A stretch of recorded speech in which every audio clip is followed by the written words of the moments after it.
मेरे बेटे की 4 बीवियाँ थीं। मैं बहुत परेशान थी क्योंकि हर बीवी जब भी बेटे के कमरे में जाती तो कुछ देर बाद बहुत ज़्यादा बुरी और अजीब हालत में होती और वो तलाक लेने की ज़िद करती। मैं ये राज जानना चाहती थी। यूँ मैंने बेटे की 5वीं शादी करवाई तो इसकी जगह खुद घूंघट ओढ़ कर बैठ गई। मगर उस वक्त जान निकल गई जब मेरे बेटे ने, क्योंकि मैंने अपने बड़े बेटे का वलीमा एक बहुत अच्छे मैरिज हॉल में किया था। सारे इंतजाम खुश असलूबी से तय पा गए थे। तकरीब भी खत्म हो चुकी थी और मैं भी बहुत थक गई थी, इसलिए बहू और बेटे से पहले ही घर आ गई थी। मैं लॉन्च में बैठी हुई थी। मुलाजमा से कहा कि मेरे लिए चाय बना दो। वो चाय बनाने चली गई तो मैं वहीं सोफे पर बैठ गई। आधे घंटे तक मेरा बेटा और बहू भी वापस आ गए थे। मेरी बहू मेरे ही पास आकर बैठ गई थी। मैं बोली, बेटी आज तुम बहुत हसीन लग रही थी। सब मेरी पसंद की दाद दे रहे थे। वहीं वो मुस्कुराने लगी थी। तभी मेरा बेटा आया और कहने लगा, आयशा रात बहुत हो गई है, आ जाओ कमरे में। वो बोली कि जी अभी आती हूँ। इतना कहकर वो सोफे से उठी ही थी कि इसने दोनों हाथों में अपना सर थाम लिया था। मैं भी जल्दी से खड़ी हो गई और बोली, आयशा क्या बात है, तुम ठीक तो हो? अली भी अपनी बीवी की जानिब बढ़ा था, मगर फिर देखते ही देखते वो नीचे जमीन पर गिर गई थी। वो बेहोश हो चुकी थी। मैंने जल्दी से आयशा पर पानी के छींटे डाले थे। थोड़ी देर बाद वो होश में आ गई थी, मगर बहुत घबराई हुई थी। इसने मेरा हाथ थाम लिया और बोली, मैं अम्मी आज रात में आपके कमरे में सोना चाहती हूँ। मैं तो अपनी बहू की फरमाइश सुनकर हैरान रह गई थी। मैं बोली, नहीं बेटी, तुम अपने कमरे में जाओ। वो रोने लगी और बोली, अम्मी अगर रात में मेरी तबीयत खराब हो गई तो मैं क्या करूंगी? आप प्लीज मुझे अपनी बेटी समझकर अपने कमरे में रहने की इजाजत दे दें। मैं बड़ी अजीब सी सूरत हाल से गुजर रही थी। मेरे बेटे का भी चेहरा उतर गया था। फैसला नहीं कर पा रही थी। तब आयशा फिर से बोली, अम्मी प्लीज खुदा का वास्ता है, बस एक रात की ही तो बात है। मैं बोली कि चलो ठीक है, तुम मेरे साथ रुक जाओ। मैंने अली की जानिब देखा और बोली, बेटा मैं तुम्हारी बीवी को अपने साथ ले जाऊं? मेरी बात सुनकर अली का चेहरा उतर गया था। इसने मेरी बात का जवाब नहीं दिया और अपने कमरे में चला गया। मैं अफसुदा हो गई थी क्योंकि मेरा बेटा जो नाराज हो गया था, मगर मैं अपनी बहू की दरख्वास्त में भी नजरअंदाज नहीं कर सकती थी। मुझे इल्म है कि रिश्ते निभाने के लिए इन छोटी छोटी बातों का बहुत ख्याल रखना पड़ता है। बहू मेरे कमरे में आकर बहुत गहरी नींद सो गई थी। मैं भी बड़े दिनों की थकी हुई थी, इसलिए पुरसकून नींद सो गई। सुबह उठी तो बहू मेरे कमरे में नहीं थी। मुझे ये सोच सोच कर फिक्र होने लगी थी कि कहीं मेरे बेटे और बहू में कोई अनबन ना हो जाए। मैंने सोचा कि चलो अगर कोई ऐसी वैसी बात हो भी गई तो मैं अपने बेटे को समझा दूंगी। यही बातें सोचती हुई मैं कमरे से बाहर आ गई थी। ये देखकर मुझे बहुत खुशी हुई थी कि मेरी बहू किचन में खड़ी अपने हाथों से अली के लिए नाश्ता बना रही थी और अली भी इसके पास ही बैठा बातें कर रहा था। ये मंजर देखकर मैं वापस अपने कमरे में आ गई। थोड़ी देर बाद मेरी बहू मेरे लिए कमरे में ही नाश्ता ले आई थी। मैं बोली, बहू अभी तुम्हारी शादी को दिन कितने हुए हैं जो तुम यूं किचन में घुस गई हो? वो मुस्कुरा कर बोली, अम्मी ये अब मेरा घर भी तो है ना, अपने घर के काम काज करने में क्या हर्ज है? मेरी बहू बहुत अच्छी साबित हुई थी। जब मेरा छोटा बेटा सोकर उठा तो इसे भी आयशा ने ही नाश्ता बना कर दिया था। सारा दिन यूं ही गुजर गया था। शाम के वक्त आयशा मेरे पास आकर बैठ गई थी। वो बोली, अम्मी मुझे चक्कर आ रहे हैं। मैं बोली, क्या बात है, ब्लड प्रेशर का मसला तो नहीं है? इसने नफी में सर हिला दिया था। कहने लगी, बस न जाने इस वक्त तबीयत बोझिल हो जाती है। शादी से पहले तो ये लगता था कि शायद दूसरे घर रुखसत हो जाने का खौफ है, इसलिए तबीयत खराब हो जाती है, मगर अब तो ऐसा कोई मसला नहीं है। मैं अपने घर आ गई हूँ। मेरा शोहर भी बहुत अच्छा है और आप भी माँ जैसी हैं। मैंने कहा, कोई बात नहीं बेटा, अगर तुम कहो तो डॉक्टर के पास ले चलूं। इसने नफी में सर हिला दिया। फिर हम सब ने मिलकर रात का खाना खाया था। मुलाजमा बर्तन वगैरह समेट कर ले गई थी। मेरी बहू बोली, अम्मी मैं अब अपने कमरे में जा रही हूँ। मैं बोली, हाँ बेटा यही दिन है, अपने शोहर को ज्यादा से ज्यादा वक्त दो। इन दिनों में अगर दिल में मोहब्बत पैदा हो जाए तो उम्र भर रहती है। आयशा कहने लगी, अम्मी अली मुझे बहुत अच्छे लगते हैं। मैं मुस्कुराई और अपने कमरे में जाने लगी, मगर जैसे ही दरवाजे के पास पहुंची तो चकरा कर नीचे गिर पड़ी थी। मेरे छोटे बेटे असद की नजर जैसे ही भाभी पर पड़ी वो चला उठा था। अम्मी अम्मी ये देखें, भाभी बेहोश हो गई हैं। मैं भाग कर आई। अली भी वहीं आ गया था। असद ने जल्दी से पानी का गिलास लाकर मुझे थमा दिया। मैंने पानी के छींटे डाले तो आयशा टूट कर बैठ गई। मैंने अली से बोली, अभी के अभी अपनी बीवी के अस्पताल लेकर जाओ, लगता है शादी की थकावट बहुत हो गई है। बच्ची को जब तक दवा नहीं लेगी ठीक नहीं होगी। मेरी बात सुनकर अली बेजार सा हो गया था। वो बोला, उठो आयशा, डॉक्टर के पास चलें। किस्मत अपनी अपनी, लोग तो शादी के बाद अपनी बीवियों के साथ घूमते फिरते हैं, जबकि मुझे अस्पताल के चक्कर लगाने पड़ेंगे। फिर वो मेरी जाने मतवज्जा हुआ था और बोला, मी आपने लड़की ब्याने से पहले किसी किस्म की छान भी नहीं की थी। मेरे लिए पूरी दुनिया में आपको यही मरीजा मिली थी। अली की बातें सुनकर आयशा फूट फूट कर रोने लगी थी। वो बोली, अम्मी मैं मरीजा नहीं हूँ, मुझे इल्म नहीं है कि मुझे क्या हो गया है। मैं पहले तो ऐसी नहीं थी। मैं बहुत परेशान हो चुकी थी कि अब क्या करूं और क्या ना करूं। खैर तब आयशा बोली, अम्मी मैं आपके कमरे में सोना चाहती हूँ, आपको कोई एतराज तो नहीं है। इससे पहले कि मैं कुछ बोलती अली गुस्से से बोला, हाँ हाँ तुम अम्मी के कमरे में ही सोना, मेरे कमरे में आने की कोशिश भी मत करना, मैं इन ड्रामों को बहुत अच्छे तरीके से समझता हूँ। इतना कहकर अली गुस्से से तन फन करता अपने कमरे में चला गया था। आयशा डरी सहमी हुई मेरे गले लग चुकी थी। मुझे समझ में नहीं आ रहा था कि मैं क्या करूं। आयशा एक रात मसीद मेरे कमरे में आकर सो गई थी, जबकि परेशानी से मुझे रात भर नींद नहीं आई कि बसने से पहले ही मेरे बेटे का घर उजड़ने वाला था। सुबह फिर से आयशा बड़ी जल्दी कमरे से निकल गई थी, मगर जब मैं बाहर गई तो लॉन्च में बैठी रो रही थी। मैंने वजह पूछी तो कहने लगी, अम्मी मैं अली के लिए नाश्ता बनाने आई थी, मगर वो बोले कि वो मुझे ऐसी औरत के हाथों से कुछ भी खाना पसंद नहीं करते, खाना पीना पसंद नहीं करेंगे। इन्होंने तो मुझे यहाँ तक कह दिया कि न जाने तुम में वो कौन सी बीमारी है जो बार बार बेहोश हो जाती हो। मैं बोली आज मैं तुम्हें डॉक्टर के पास लेकर जाऊंगी। वो भी राजी हो गई। दोपहर के वक्त में आयशा को चेकअप के लिए ले गई थी। डॉक्टर ने बड़ी तफसील से इसका मुआयना किया था, फिर कहने लगी कि आयशा बिल्कुल ठीक ठाक है, इनमें किसी किस्म का कोई मसला नहीं है। मैं बोली डॉक्टर साहिबा मेरी बहू हर शाम बेहोश हो जाती है। डॉक्टर ने आयशा को बड़े गौर से देखा, फिर बोली अच्छा तो फिर आप ऐसा करें कि अपनी बहू से मालूम करें कि नहीं इन्हें आपके बेटे से किसी किस्म का कोई मसला तो नहीं है। अमूमन लड़कियां किसी चीज से डर कर बेहोशी का नाटक किया करती हैं। डॉक्टर मेरी दोस्त थी, इसलिए इसने सारी बात साफ सुथरे अल्फाज में आयशा के सामने ही मुझे समझा दी थी। मैंने वापसी के दौरान मैंने इनसे कहा कि मुझे बताओ तुम ये बेहोश होने का नाटक क्यों करती हो। आयशा बोली अम्मी मैं क्यों नाटक करूंगी, मुझे तो अली बहुत अच्छे लगते हैं, मैं तो इनके साथ वक्त बताना चाहती हूँ। मैं ड्राइवर की मौजूदगी में चुप कर गई थी, सोचा कि घर जाकर तफसीली गुफ्तगू करूंगी। घर पहुंचे तो अली बोला अम्मी मैं कल से ऑफिस ज्वाइन करना चाहता हूँ। मैं बोली बेटा अभी तो तुम दोनों मियाँ बीवी हनीमून पर भी नहीं गए। अली बदमज़ाह होकर बोला अम्मी मैं इस जैसी मरीजा बीवी को हनीमून पर नहीं लेके जा सकता, मैंने क्या कसूर किया है कि वहां भी अस्पतालों के धक्के खाता रहूं। मैं बोली नहीं बेटा ऐसी कोई बात नहीं है, ये बीमार नहीं है, डॉक्टर ने इसका मुकम्मल मुआयना किया है, शायद बीपी की वजह से बेहोश हो जाती हो। अब तुम दोनों मियाँ बीवी अपने कमरे में जाकर थोड़ा सा वक्त गुजार लो। आयशा ने अली का हाथ पकड़ा और बोली आ जाए अली, मैंने आपसे बहुत सी बातें करनी है। अली भी उठकर इसके साथ कमरे में चला गया था। मैं दिल ही दिल में खुश हो रही थी कि शुक्र है मेरी बहू बेहोश नहीं हुई। शाम के वक्त दोनों मियाँ बीवी कमरे से बाहर आए तो अली ने मुझे बताया कि वो आयशा को अपने साथ खाने पर लेकर जाना चाहता है। मैं राजी हो गई। यूं वो दोनों घर से चले गए थे। इतने दिनों में आज मुझे जरा सुकून हुआ था कि चलो इन दोनों बच्चों की टेंशन खत्म हुई। रात गए वो दोनों वापस आए थे। आयशा भी बहुत खुश थी, इसने मुझे अपनी शॉपिंग दिखाई थी। मैंने एक सुर्ख रंग का जोड़ा देखा और बोली सुबह तुम ये सूट पहना। इसने भी हामी भर ली। हम दोनों सास बहू बहुत खुश थी, मगर फिर वो हो गया जिसके मुतालिक सोचा भी नहीं था। आज आयशा कमरे में अम्मी थक गई होंगी, इन्हें आराम करने दो। आयशा भी आराम से उठी और जैसे ही कमरे में जाने लगी तो फिर से बेहोश हो चुकी थी। आज तो मुझे भी खौफ आने लगा था कि न जाने अली का रद्द अमल क्या होगा। मैंने पानी वगैरह आयशा पे डाला तो वो उठकर बैठ गई और फिर से जिद करने लगी कि वो मेरे कमरे में ही सोना चाहती है। तो अब अली ने खड़े खड़े ही आयशा को तलाक दे दी थी। अली तलाक देकर अपने कमरे में चला गया था, जबकि मैं और आयशा हक्का बक्का बैठी के बैठी रह गई थी। और फिर वो सख्ती की कैफियत से निकली तो फूट फूट कर रोने लगी। तब मैं बोली आयशा तुमने अपने साथ इतना बड़ा जुल्म क्यों किया? तुम क्यों अली के कमरे में नहीं जाया करती थी? तुम्हें शादी से पहले इल्म नहीं था कि शोहर के कुछ हकूक होते हैं? बीवी पर ना ही मेरी किसी बात का जवाब दे बिना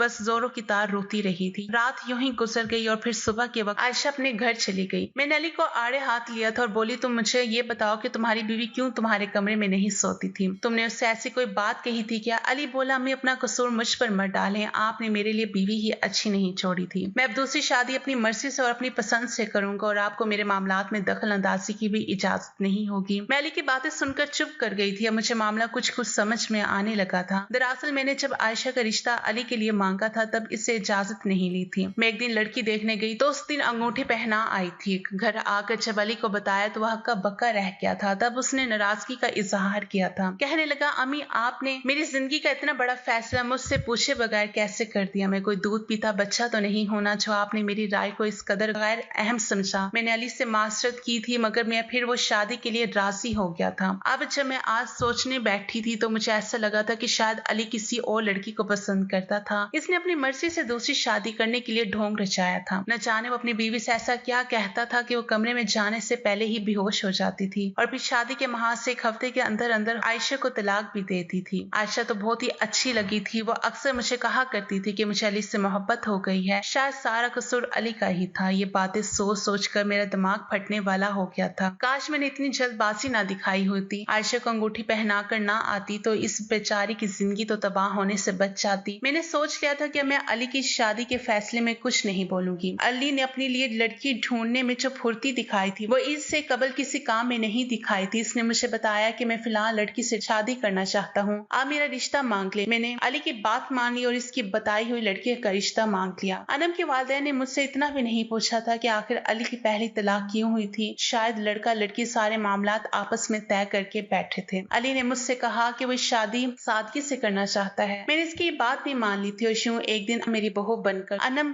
घर आ गई थी। अनम भी बहुत खूबसूरत थी। मैंने सोचा कि इसको दिल से बहुत तस्लीम करूंगी क्योंकि वो मेरे बेटे की जो पसंद थी। अली के चंद दोस्त आए थे, इन्हें खाना खिलाया था तो वो रुखसत हो गए। मैं अनम को अली के कमरे में छोड़कर खुद बाहर आ गई थी। अली भी बहुत खुश था। वो अपने कमरे में जाने लगा तो मैं बोली, अब बेटा अपनी बीवी का बहुत ख्याल रखना, इसको बहुत मान देना। शादी के पहले चंद दिन अगर शोहर बीवी की बात मान ले तो बीवी उम्र भर के लिए शोहर की महकूम हो जाती है। अली मुस्कुरा कर बोले, अम्मी आप फिक्र ना करें, इंशाल्लाह सब कुछ ठीक हो जाएगा। अली भी अपने कमरे में चला गया था। हर सो अंधेरा फैल गया तो मैं भी उठकर अपने कमरे में जाने लगी। तभी अली के कमरे का दरवाजा खुला था। वो भागता हुआ मेरे पास आया और बोला, अम्मी अनम बेहोश हो गई है, मेरे साथ चलें। इस खबर ने मुझे अंदर तक लरसा कर रख दिया था। मैं जल्दी से अली के साथ कमरे में गई तो अनम बेसुध बेड पर पड़ी थी। मैंने इसके मुंह पर पानी के छींटे मारे तो वह हड़बड़ा कर बैठ गई थी। अनम मुझे देखते ही रोने लगी और बोली, आंटी खुदा के वास्ते मुझे अपने कमरे में ले चले। मैंने अली की जानिब देखा था, वो अनम के लिए बहुत मुतफक्किर था। मुझसे बोला, अम्मी ले जाएं इसको अपने साथ। मैं अनम को अपने कमरे में ले आई थी। मैं बोली, बेटा क्या बात है, तुम बेहोश क्यों हो गई? परेशान हो इसने नफी में सर हिला दे और बोली, आंटी मैं तो अली को पिछले 5 सालों से जानती हूँ, हम दोनों एक दूसरे को बहुत पसंद करते हैं, परेशानी का तो सवाल ही पैदा नहीं होता। मैंने तो इस दिन के हजारों ख्वाब देख रखे थे, मुझे नहीं पता कि मैं बेहोश कैसे हो गई। मैं बोली, बेटे ये कैसे हो सकता है कि तुम्हें पता ही ना चला हो? लेकिन वो चुप कर गई तो मैंने उससे एक और सवाल पूछा था। मैं बोली, अनम तुमने मेरे कमरे में आने की जिद क्यों की? अनम खाली सी निगाहों से मुझे देखती रह गई थी। मैंने सोचा कि बहू आज ही घर आई है, इससे ज्यादा सवालात नहीं पूछना चाहिए, ये ना हो कि मेरी बातों से नाराजगी हो जाए। मैं अनम से बोली, तुम सो जाओ। वो आराम से बिस्तर पर लेट गई और मैं सोचने लगी कि अगर पहली बीवी की बेहोशी होने में अली का कसूर था तो फिर अनम कैसे बेहोश हो गई। मैं इस चीज के मुतालिक जितना सोच रही थी मामला उतना ही उलझता जा रहा था। मैंने सर झटकते और आराम करने की गर्ज से लेट गई थी। मुझे लगा था कि अली अनम से भी नाराज होगा, मगर ऐसा कुछ नहीं हुआ था। अली अगले दिन बड़ी मोहब्बत से अपनी बीवी के साथ बातें कर रहा था। रात हुई, अनम फिर से बेहोश होगी और जब होश में आई तो बोली, आंटी मैं आपके कमरे में सोना चाहती हूँ। मैंने अली के चेहरे पर बेबसी देखी थी। वो बोला, अनम हमारे कमरे में क्या खराबी है, तुम वहाँ क्यों नहीं सोना चाहती? अली की बात का कोई जवाब नहीं दिया और खुद से उठकर मेरे कमरे में चली गई थी। मैं बोली, अली ये सब क्या है? इसके चेहरे पर बड़ी परेशानी नजर आ रही थी। कहने लगा, अम्मी मेरी समझ में कुछ नहीं आ रहा, न जाने ये सब क्या हो रहा है। मैंने उसे दिलासा दी और बोली, तुम फिक्र ना करो, इंशाल्लाह सब कुछ ठीक हो जाएगा। अली बोला, अम्मी आप मेरे लिए दुआ करेंगी ना? मैंने इस बात में सर हिला दिया तो वो बोला, अम्मी कि कहीं ये सब आयशा की दुआ की वजह से तो नहीं हो रहा? मैं बोली, नहीं बेटे तुम फिक्र ना करो, सब कुछ बहुत जल्द ठीक हो जाएगा। मगर कुछ भी ठीक नहीं हुआ था। मैं अपनी आंखों के सामने अपने बेटे को अजर से गुजरता हुआ देख रही थी। 1 महीना यूं ही गुजर गया था। हर शब मेरी बहू मेरे कमरे में आकर सोच आया करती थी। मैं बहुत कोशिश करती थी मगर इसने एक दिन भी मेरी बात का जवाब नहीं दिया था। ऐसा लगता था जैसे इसकी जबान पर ताले पड़ गए हैं। अनम के मामले में अली भी बहुत लचक दिखा रहा था। इसने अनम को खुली छूट दे रखी थी। यूं ही 1 महीने गुजर गया। एक दिन अनम बोली, मैं अपने वालिदैन से मिलने घर जाना चाहती हूँ। मैंने और अली ने इजाजत दे दी थी मगर हम इस बात का इल्म नहीं था कि अनम हमारे घर से हमेशा हमेशा के लिए जा रही है। अनम ने अली से खुला का मुतालबा कर दिया था और सारी बातें राज ही रह गई थी। अली ने भी उसे तलाक दे दी थी। अब अली बहुत गुस्से में रहने लगा था। वो बोला, अम्मी अनम ने मेरे साथ बहुत ज्यादती की है, मैंने इसकी वजह से आयशा को तलाक दे दी मगर इसने मुझे तमाशा ही समझ लिया है। अब मैं इसको जलाने की खातिर शादी करके ही रहूंगा। मगर वही हालात इसके साथ होते रहे। फिर मैं बोली, बेटा तुम्हारी नजर में कोई लड़की है? इसने नफी में सर हिला दिया और बोला, अम्मी आप मेरे लिए लड़की पसंद कर ले, मैं ये शादी जल्द अज जल्द करना चाहता हूँ। मैंने हामी भर ली और अली के लिए 5-6 बीए ढूंढने लगी थी मगर इस बार मुझे बहुत ज्यादा परेशानी का सामना करना पड़ रहा था क्योंकि जिसके घर में रिश्ता देखने चाहती थी लोग मुझसे पहला सवाल यही करते थे कि आपके बेटे की पहली 4 तलाकें किस वजह से हुई। वजह तो मुझे खुद मालूम नहीं थी तो दूसरे को क्या जवाब देती है। खैर यूं ही वक्त गुजरता रहा। मुझे एक ऐसी लड़की का रिश्ता मिल गया जिसके आगे पीछे कोई नहीं था। मैंने अली को लड़की की तस्वीर दिखाई और इसके मुतालिक एक एक बात उससे बता दी थी। मैं बोली, अली अब तुम खुद देख लो इस जगह शादी करनी है या नहीं। अली जल्दी से बोला, अम्मी मैं यहाँ पर शादी करने पर रजामंद हूँ। और यूं सोया मेरी 5वीं बहू बनकर आ गई थी। इस बार तो मैं बहुत ज्यादा परेशान थी। समझ नहीं आता था कि आगे क्या बनेगा और फिर वही हुआ जिसका डर था। जोया भी शादी शादी की रात बेहोश हो गई थी। जब वो होश में आई तो उसने कहा कि मैं आपके कमरे में सोना चाहती हूँ। मैं इसे अपने कमरे में ले गई और बोली, जोया मुझे बताओ कि तुम मेरे कमरे में क्यों आ गई। वो कहने लगी, आंटी अली के कमरे में बहुत वहशत थी। मेरा दिल बैठने लगा था और फिर मेरे आंखों के आगे अंधेरा छा गया। जब मैं होश में आई तो बस दिल चाहा कि वहां से भाग जाऊं। मुझे लगा कि आपके कमरे में आकर मुझे सुकून मिल जाएगा। मैं बोली, तुमसे अली ने भी कुछ कहा था? वो बोली, हाँ, उन्होंने ही कुछ ऐसा कहा था जिसकी वजह से मैं बेहोश हुई थी। मैं झट से बोली, बताओ क्या कहा था? जोया सोचने लग गई थी। फिर वो बोली, मैं भूल गई, मैं सोच कर बताऊंगी। अब मेरी 5वीं बहू के साथ एक दी माजरा हो गया था और मैं इस मामले की तह तक जाना चाहती थी, इसलिए मैंने एक मंसूबा बनाया था। मैंने सोचा कि मैं खुद ही बेटे के कमरे में जाऊंगी कि आखिर इधर ऐसा क्या होता है कि इसकी बीवियां इसके साथ टिकती ही नहीं है। रात हुई तो मैंने जोया से कहा कि तुम आज शाम अपने कमरे से बाहर मत निकलना। वो बोली, क्यों आंटी? अली मेरा पूछेंगे तो हम क्या कहेंगे? मैं बोली, तुम इस बात की फिक्र मत करो, ये मामला मैं खुद ही सुलझा लूंगी। जोया एक शरीफ लड़की थी, वो बात की खाल नहीं उतारा करती थी, इसलिए इसने मेरी बात मान ली। शाम हुई तो अली भी घर आ गया था। वो बोला, जोया कहाँ है? मैंने कहा कि वो तुम्हारे लिए खाना तैयार कर रही है। वो ये बात सुनकर खुश हो गया था। रात का खाना खाकर मैं अली के कमरे में जाकर छुप गई थी, क्योंकि आज मुझे हर हाल में अपने बेटे का राज मालूम करना था। मैं अपने कमरे में छुपकर एक एक चीज का जायजा ले रही थी। थोड़ी देर गुजरी थी कि कमरे में अली आ गया और तब मेरी नजर एक ऐसी चीज पर पड़ी कि मेरा असार ही खता हो गए। मैं 25 साल पीछे चली गई थी। मुझे वो दिन याद आ गया था जब मेरी शादी अली के अब्बू के साथ हुई थी। मेरी इनके साथ दूसरी शादी थी और मुझे पहली बीवी के मुतालिक कुछ भी नहीं बताया गया था। जब मेरी शादी को 3 माह हो गए तो मैं हामला हो गई थी। मेरे हामला होने की खबर सुनकर मेरी सास और शोहर बहुत परेशान हो गए थे। मैं हैरान थी कि इन्हें खुशी क्यों नहीं हुई और तब मेरी सास ने एक दिन एक बड़ा सा तवीज लाकर मेरे गले में डाल दिया था। मैंने वजह पूछी तो मेरी सास बड़ी खौफजदा सी नजर आई थी। वो कहने लगी, मेरी बेटी की पहली शादी जादूगरनी से हुई थी। मैं ये बात सुनकर हैरान रह गई थी। मैं बोली, कि आजकल के दौर में भी जादूगरनियां होती हैं? तब मेरी सास बोली, ये औरतें जो पीरों फकीरों के चक्कर में पड़ी होती हैं, ये जादूगरनियां ही तो होती हैं। तुम्हें इल्म है क्या? अहमद ने अपनी मर्जी से शादी की थी। एक दिन वो अपने साथ राशिदा को ले आया था। कहने लगा, अम्मी ये मेरी बीवी है। मैं तो अहमद की बात सुनकर ही दंग रह गई थी। मैं बोली, एक ऐसी लड़की जिसको मैं ब्याह कर नहीं लाई, इसको मैं अपनी बहू तस्लीम नहीं करूंगी। तब अहमद कहने लगा, ठीक है, अगर आप मेरी बीवी को तस्लीम नहीं करेंगे तो मेरे घर से निकल जाएं। मेरा वो बेटा जिसने कभी मेरे साथ ऊंची आवाज में बात नहीं की थी, वो मुझे घर से निकल जाने को कह रहा था। मैं तो चुप होकर ही रह गई थी। फिर इसके बाद मैं हर वक्त बीमार रहती थी, यहाँ तक कि मैं बिस्तर से लग गई। अहमद को तो मेरी परवाह ही नहीं थी। वो अपनी बीवी के जुल्फों का असीर हुआ था। एक दिन मेरी पड़ोसन मुझे एक पीर साहब के पास ले गई। मैंने उससे हिसाब करवाया तो कहने लगा कि तुम पर और तुम्हारे बेटे पर सख्त किस्म का काला जादू चला है। फिर पीर साहब ने इस जादू का तोड़ कर दिया तो मैं अभी अच्छी भली हो गई और अहमद के सिर से भी बीवी का भूत उतर गया। राशिदा का क्या हुआ? जादू खत्म हुआ तो अहमद को भी राशिदा में बुराइयां नजर आने लगी थी। अब उनमें हर वक्त लड़ाई झगड़ा रहता, यहाँ तक कि मेरा बेटा भी बिस्तर से लग गया था। मुझे इल्म हो गया था कि ये राशिदा का ही किया धरा है और फिर मैंने अहमद का भी तोड़ करवा दिया। अहमद से याब हो गया तो मैंने इसकी शादी तुमसे करवा दी। अब तुम हामला हो तो मुझे फिक्र है कि राशिदा का वार तुम पर या बच्चे पर ना चल जाए। मैं बहुत ज्यादा खौफजदा हो गई थी और फिर मेरे अली की पैदाइश से पहले ही मेरी सास इंतकाल कर गई थी, इसलिए वली के लिए कोई तावीज नहीं करवा पाई थी। आज अली का अमल हुआ तो ऐसा लगा कि एक भेड़िया कमरे में दाखिल हो गया। मैं तो खुद भी होश होते होते बची थी। खैर मैं अगले ही रोज अली को एक बहुत पहुंचे हुए पीर साहब के पास ले गई तो वो कहने लगे कि इस पर काला जादू हुआ है ताकि इसका घर ना बच सके। इसकी बीवियां जो रात के वक्त बेहोश होती हैं वो भी इसी वजह से होती हैं। अली के कमरे में इन तावीजों की मदद से ऐसी वहशत भर दी गई है कि जो कोई भी इसमें दाखिल होने का सोचता है तो बेहोश हो जाता है। मैंने पीर साहब से कहा कि मेरे बच्चे की जादू का तोड़ कर दें और कोई ऐसा अमल बता दें जिससे दोबारा इस किस्म का कोई तावीज ना चल सके। पीर साहब कहने लगे, तुम लोगों पर जादू कराने वाली चल बसी है, यह आखिरी जादू रह गया है तुम्हारे घर आने पर, इसका भी तोड़ हो जाएगा। फिर अली पर हुए जादू का तोड़ हो गया था। मैं बेइंतहा खुश थी। अली घर वापस आया तो इसकी बीवी पहले से ही इसके कमरे में मौजूद थी और मुझे इल्म हो गया था कि इस सारे खेल में ना तो आयशा कसूरवार थी और ना ही मेरा अली। ये सब तो राशिदा का किया था। खैर अब वो इस दुनिया से जा चुकी है, अपना किया वो अपने साथ ले गई है। मैं तो इसकी बख्शिश के लिए दुआ भी नहीं कर सकती कि इसकी वजह से मेरी बेटी की जिंदगी तबाह होने पर पहुंच चुकी थी। अगर आपको आज की कहानी पसंद आई है तो वीडियो को जरूर लाइक कीजिएगा और अपने दोस्तों के साथ भी शेयर कीजिएगा। और हाँ, अगर आपने अभी तक हमारा चैनल सब्सक्राइब नहीं किया तो जरूर सब्सक्राइब करें। मिलते हैं कल एक नई और दिलचस्प कहानी के साथ। अल्लाह हाफिज।